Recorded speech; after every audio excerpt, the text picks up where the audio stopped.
ridiculous, to be honest, and totally inconsiderate from whoever's doing that. There's no cause for driving through the centre of a village. I know St Mark's very well, having grown up in Ballasalla. It's just inappropriate, and I hope whoever has done it needs to reflect and consider other road users, because their behaviour, it might be very pleasurable, but for them, but their behaviour has adverse consequences, and sometimes they can be fatal, and we absolutely don't want those sort of things happening.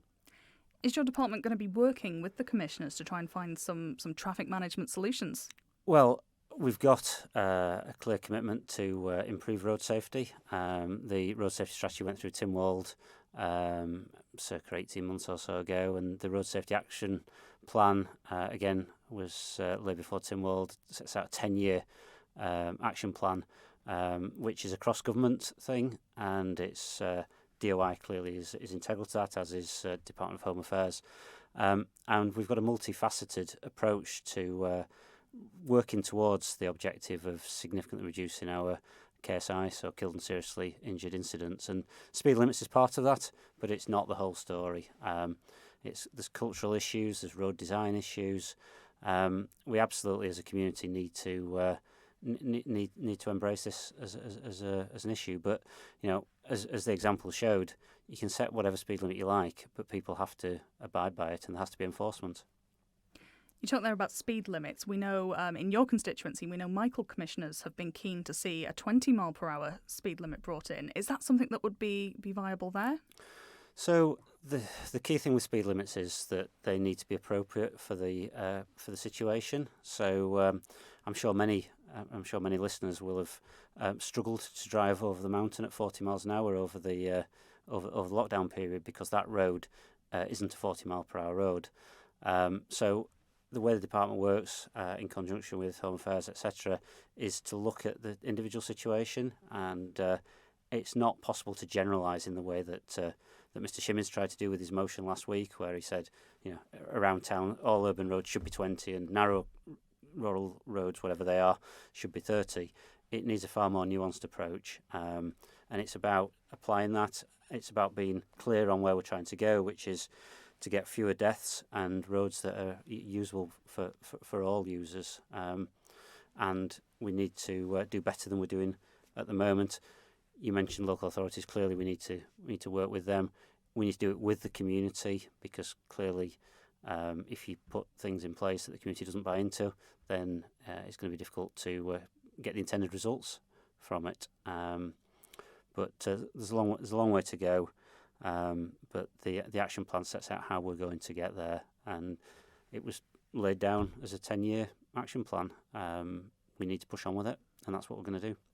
How important is it when tackling issues like this that it is bespoke to each area? There isn't going to be a one-size-fits-all solution, surely? No, absolutely. It has to be. It's again Mr. Shimmins' motion last week, which he brought, and I amended to basically point everybody away from that one-size-fits-all approach and towards the road safety strategy and the road safety action plan.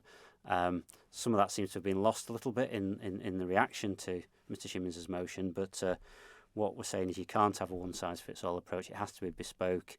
There's many dimensions to this. Where the road is, how it's structured, the visibility, the width, the surface, the accesses on and off the road.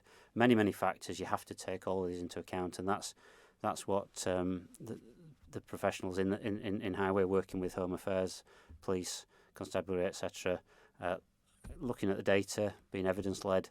That's the way to do these sort of things. We had a few comments from listeners on the St Mark's story talking about road signs and how sometimes hedges, trees, when they're overgrown, they can obscure speed limit signs. Is that something your department's looking at?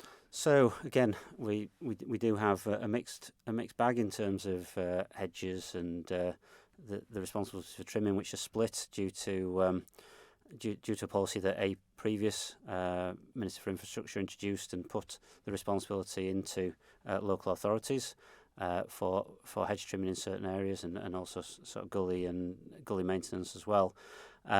So we need to look at that, but absolutely we need to be on top of the basic maintenance of hedges and roads, because clearly if you're obscuring signage, whoever's responsibility it is, that's not a helpful thing. So yes, is the short answer.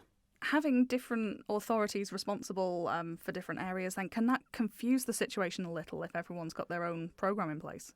Yes, it can, and one of the things I want to look at. I mean, obviously, I've been the minister for less than 2 months. It's a big department. There's many things that it's responsible for, but what I want to do is to ensure that the department has the right responsibilities, and where we need to adjust some of those in conjunction with other bodies, whether it be other departments or local authorities. I want to do that because it doesn't help to have responsibilities split across different entities. You've seen that with the ARROT report into the Laxey flooding that pointed to no focal point and a lack of accountability, and we have to be better than that. We've seen, particularly with areas like Governor's Bridge recently, it can be confusing if signs are not clear. How important is it that signs are clear? Well, absolutely. There's no downside from clarity, as there never is. It's always helpful.